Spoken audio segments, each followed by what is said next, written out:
Hello everyone, I'm your educator Sama. I'm gonna teach you class 7th history. Here I welcome you on my YouTube channel SST by Sayyid Sama Rahman. So students, we have already started with the first chapter, that is what, where and how. So we have learned our two parts and this is third part that we have to complete it. So we start with the topic, that is religious and regional literature. तो basically इसका मतलब क्या है? इसका मतलब होता है कि धार्मिक एंड क्षेत्रीय जो साहित्य है उसके बारे में हम लोगों को पढ़ना है, ठीक है। तो संस्कृत डिक्शनरी जो थी उसका नाम अमरकोशा है, ठीक है। वो कंपाइल्ड किया गया था 8वीं सेंचुरी के अराउंड में। कंपाइल्ड मतलब संग्रहित किया गया था 8वीं सेंचुरी के अराउंड में, ठीक है। फिर है संस्कृत डांस ड्रामा, ठीक है, गीत गोविंद, ये रिटन किया गया था 12th सेंचुरी में। कब रिटन किया गया था? 12th सेंचुरी में, जो कि डेडिकेटेड है, सॉन्ग्स डेडिकेटेड है किसके लिए? लॉर्ड कृष्णा के लिए, ठीक है, राधा के लिए एंड उनकी जो गोपीज थी, ठीक है, उनके लिए ये इनमें जो सॉन्ग्स है वो डेडिकेटेड है, ठीक है। अब देखो कुछ रिलीजियस लिटरेचर भी इस पीरियड में लिखा गया था, जैसे कि भक्ति एंड सूफी टेक्स्ट। देखो भक्ति टेक्स्ट मतलब क्या होता है? भक्ति मीन्स होता है भगवान के लिए फेथ होना, ठीक है, फेथ, लव, डिवोशन, वर्शिप करना, तो इसको बोलते हैं भक्ति। और सूफ़ी मतलब क्या होता है? तो सूफ़ी मतलब ये होता है कि भगवान को, ठीक है, खुदा को याद करना, कैसे? डांस करके, उनके लिए कुछ पोएम गाना, ठीक है। तो ऐसे कुछ टेक्स्ट आए थे, ठीक है, उसी टाइम पीरियड में, मतलब अराउंड 11 to 12, 13 सेंचुरी के टाइम में, ठीक। अब देखो इन दिस पीरियड क्या हुआ कि कुछ फोल्क स्टोरीज़ आई। फोक स्टोरीज़ का क्या मतलब होता है? ऐसी स्टोरीज़ जिसमें क्या हो कि चीज़ों को जैसे पिक्चर से बताना, ठीक है, रादर देन कि उसको लिख कर बताना, रिटन में नहीं। जबकि फोक स्टोरीज़ मतलब एक दूसरे को टेल करके बताना, बातें मतलब उसके बारे में बताना मुंह से, ठीक है, स्पीक करना, तो उसको फोक स्टोरीज़ बोलते हैं, ठीक है। और कुछ कहानियाँ ऐसी जो थी, टेल्स मीन्स होता है कहानियाँ, तो कुछ कहानियाँ ऐसी भी थी जो ब्रेवरी के ऊपर थी, जैसे कि युद्ध में जो सेनापति होते थे, ठीक है, उनके बारे में स्टोरीज़ होती थी, ठीक है। And poems were also documented, और कुछ पोएम्स भी लिखे जाते थे, ठीक है। जैसे कि एक चंद्रबरदाई था, ठीक है। चंद्रबरदाई किसके द्वारा लिखा गया? पृथ्वीराज रासो के द्वारा लिखा गया था। ये एक लॉन्ग पोएम है, ठीक है। और लॉन्ग पोएम तो है, लेकिन इसको लिखा किसके लिए लिखा गया था? तो वेलर मतलब बहुत ज़्यादा जो बहादुर और फेमस राजपूत किंग पृथ्वीराज चौहान के ऊपर लिखा गया था, उनके बारे में लिखा गया था चंद्रबरदाई। लिखा किसने था? पृथ्वीराज रासो के बारे में। तो ये क्या है? एक टेल्स कहानी है किसकी? ब्रेवरी की, ठीक है। चलिए अब क्या है यहाँ पर, ये पंचतंत्रा की जो कहानी है वो मॉरल स्टोरीज़ है। मॉरल स्टोरीज़ का मतलब ऐसी कहानियाँ जो हमें कुछ सीख देती हों, ठीक है, जो कि किसके द्वारा लिखा गया है? विष्णु शर्मा के द्वारा लिखा गया है, ठीक है। अब देखो उस टाइम पे जो है बहुत सारे अलग अलग लैंग्वेज भी इमर्ज हुए हैं, जैसे कि कुछ लोकल लैंग्वेज थी, जैसे बंगाली थी, गुजराती थी, मराठी थी, ये सब भी बहुत ज़्यादा प्रसिद्ध हुए हैं उस टाइम पीरियड में, ठीक है। क्योंकि अलग अलग रीजन में अलग अलग लोग लैंग्वेज यूज़ करते थे, ठीक है। तो जब वो अपनी साहित्य को लिखते थे, ठीक, तो उसी लोकल लैंग्वेज में लिखते थे, ठीक है। तो जो अगर एक फेमस बुक हुई कोई भी, पर्टिकुलर किसी रीजन की, तो वहाँ का क्या होगा कि लैंग्वेज भी क्या होगा, प्रसिद्ध होगा।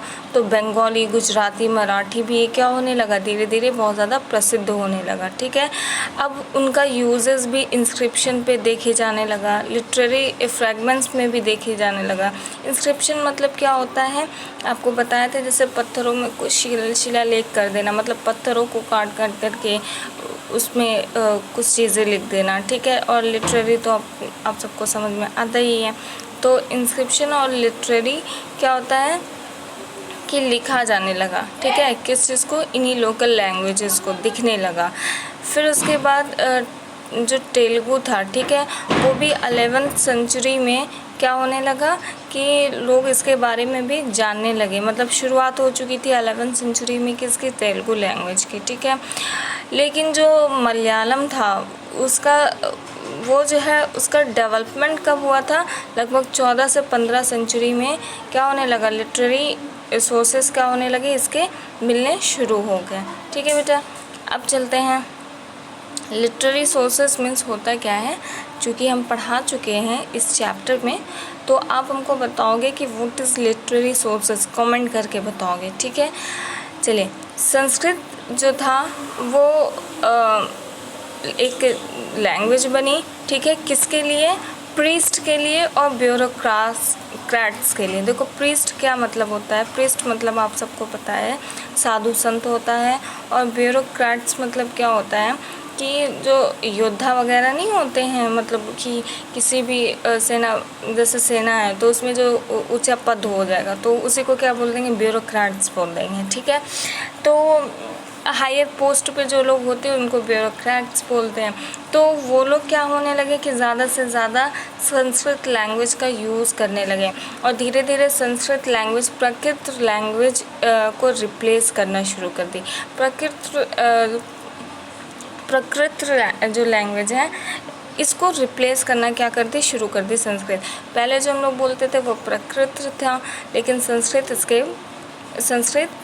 इसका रिप्लेस कर दी। ठीक है, देखो एक्चुअली जो है संस्कृत लैंग्वेज प्राकृत लैंग्वेज को डिराइव किया गया है, और संस्कृत लैंग्वेज मोर ओल्डर देन प्राकृत लैंग्वेज। लेकिन लोग यूज़ करते थे प्राकृत लैंग्वेज का, धीरे धीरे क्या हो गया, प्रीस्ट यूज़ करने लगे, ब्यूरोक्रेट्स यूज़ करने लगे, तो संस्कृत लैंग्वेज अब क्या हो गया, प्राकृत लैंग्वेज को रिप्लेस कर दिया।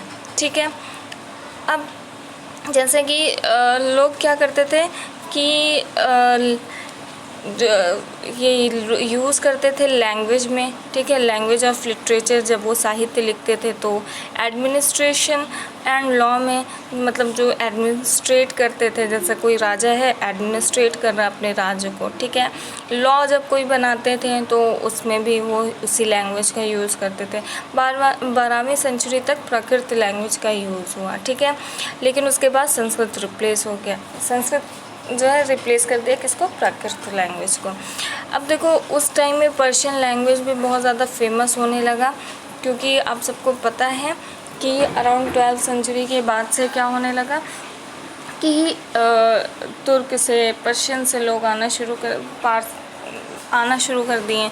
तो अब यूज़ का क्या होने लगा कि कुछ किंगडम के लोग, ठीक है, कुछ किंगडम में क्या हो गया कि कुछ किंग्स जो है किसका यूज़ करने लगे, पर्शियन लैंग्वेज का यूज़ करना शुरू कर दिया। ठीक है, तो ये रही अलग अलग रीजन में अलग अलग लैंग्वेज की बात। कब कौन सी लैंग्वेज इमर्ज हुई, कब कौन सी लैंग्वेज बहुत ज़्यादा फेमस हुई, ये सारी चीज़ें हम लोग पढ़े। हम लोगों ने ये भी पढ़ा कि जो संस्कृत आपका डिक्शनरी है अमरकोशा, वो कब आया, कब कंपाइल किया गया, 8वीं सेंचुरी में। उसके बाद हम लोगों ने गीत गोविंद के बारे में पढ़ा, डांस ड्रामा के बारे में पढ़ा। ये दोनों जो बुक हैं, ठीक है, इसमें सॉन्ग्स हैं किसके लिए डेडिकेटेड है, लॉर्ड कृष्णा, राधा एंड उनकी गोपीज़ के बारे में। ठीक है, और ये कब 12वीं सेंचुरी में रिटर्न किया गया था, और किसके द्वारा, जयदेवा के द्वारा। कुछ बुक्स के बारे में हम लोग पढ़े हैं जो कि रीजनल थी, कुछ बुक्स के बारे में पढ़े हैं जो कि क्या थी, भक्ति टेक्स्ट थी, सूफी टेक्स्ट थे। ठीक है, चलिए अब हम लोग यहाँ पे पढ़ेंगे एल्सवेयर इन दी वर्ल्ड। अब देखो यहाँ पे क्या है कि medieval period, on the medieval middle age in Europe begin. तो जैसे क्या था कि हमारे इंडिया में अगर मेडिवल पीरियड की बात किया जाए तो अर्ली मेडिवल पीरियड जो है, यहाँ से समझाते हैं आपको। अर्ली जो मेडिवल पीरियड था वो 7वीं सेंचुरी से लेकर के 1200 सेंचुरी तक था। आप सबको ये पहले ही बता चुके हैं। और 1200 सेंचुरी से लेकर के 1700 सेंचुरी तक जो था वो लेट मेडिवल पीरियड था, ठीक है। तो ये हमारे इंडिया की बात हुई। लेकिन यहाँ पर क्या हुआ कि यूरोप में जो मेडिवल पीरियड था वो स्टार्ट हुआ था 5वीं सेंचुरी से, ठीक है। और कब तक चला था? 15 सेंचुरी तक चला था, 14 से 15 सेंचुरी तक चला था। लेकिन क्या हुआ कि यहाँ पे प्रॉब्लम ये आई कि इस सेंचुरी में जो मेडिवल पीरियड था, ठीक है, तो इसमें क्या हुआ कि phase of ignorance and superstitions था। मतलब क्या था कि लोग बिल्कुल मतलब उनको किसी चीज़ से कोई मतलब नहीं, बिल्कुल सुपरस्टिशन पे भरोसा किए जा रहे हैं। सुपरस्टिशंस एक्चुअली इसका क्या मतलब होता है? अंधविश्वास करना, ठीक है। जैसे काला जादू कर देना किसी के ऊपर, इस तरह की चीज़ें, इन सब चीज़ों पे वो लोग विश्वास करते थे, ठीक है। तो this is when the idea of Europe as a distinct culture and geographical identity emerge. अब देखो इस टाइम पे क्या हुआ कि अलग अलग कल्चर, ठीक है, अलग अलग जोग्राफिकल आइडेंटिटी क्या हुआ? इमर्ज होना शुरू हुआ। देखिए अब यहाँ पर बेसिकली बस यहाँ पे हमको एक चीज़ ये पढ़नी थी कि हमारे इंडिया में 700 से लेकर के 1200 सेंचुरी के बीच में अर्ली मेडिवल पीरियड था, और 1200 से लेकर के 1700 सेंचुरी तक क्या था कि लेट मेडिवल पीरियड था। जबकि यहाँ पर क्या हुआ कि 5th सेंचुरी से लेकर के 14 to 15 सेंचुरी तक क्या था? यूरोप में मेडिवल पीरियड था, ठीक है। अब देखो ये टाइमलाइन है, टाइमलाइन हमको इसी को पूरा क्या करना है, हमारी जो हिस्ट्री होगी क्लास 7 की हिस्ट्री, इसी टाइम पीरियड को हम लोगों ने कवर करना है, ठीक है। 700 से लेकर के 1200 यानी कि अर्ली मेडिवल पीरियड के बारे में पढ़ना है। 1200 से लेकर के 1700 सेंचुरी तक यानी कि हम लोगों को लेट मेडिवल पीरियड के बारे में पढ़ना है। तो ये चैप्टर हुआ यहीं पर and. I hope you all get it, okay. अगर वीडियो पसंद आए तो वीडियो को लाइक करिएगा। मिलते हैं नेक्स्ट वीडियो के साथ। Bye bye, take care of yourself.